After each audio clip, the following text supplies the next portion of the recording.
Inspecting the lights on a vinyl liner swimming pool is a fairly easy process. Basically, all you're going to do is turn on the lights. Do they work or do they not work? Those are basically the only two conditions that you can encounter.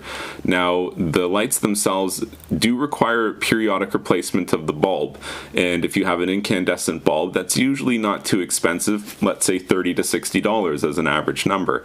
But if you have LED lights, or more specifically color LED lights, then you could be looking at $200 to $400 for a replacement bulb. If you have a couple of different niches and a couple of different lights in the pool, you could be looking at an awful lot of money to replace those. So this is something that you definitely want to look at before you, for example, buy a house with a vinyl liner pool, just assuming that the lights are all good. Well, you need to check that and make sure. In addition to the lights working, what you want to do is check the physical installation of the lights.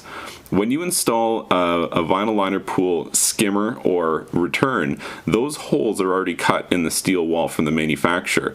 Most of the time, however, lights are something that's cut in by the installer on the job site. And being that installers don't always cut in things into the steel anymore like we used to with skimmers and returns, it can result in somewhat of an inferior quality installation on lights. They might not rasp the edges properly or use galvanized steel rust paint to try to deter any corrosion growth in the area that they've just cut for the new light niche. So something that you definitely want to do is go just to the area where the light niche is installed and feel the walls surrounding that. Do you feel any pitting or any rough areas or bumps underneath the vinyl liner? That might be an indication that there's rust growing on the wall underneath. If there is, that's a pretty clear indication that this light has a leak around it. And if that's the case, then you could be looking at a lot of money to fix that properly. Depending on how severe the leak is, you might actually have a problem with water loss in the pool, such that you're going to have to perform a leak detection or repair in this location, where you open the deck, dig down, and perform some kind of repair depending on what you encounter.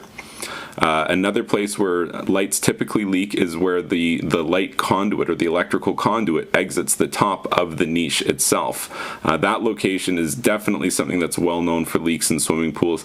There's not really a good way for you to physically inspect it just as your first visit to the pool, except to say, what if there's been a problem already that somebody's addressed there? And what I would do is, if you can, in most swimming pools, you can just pop the light out.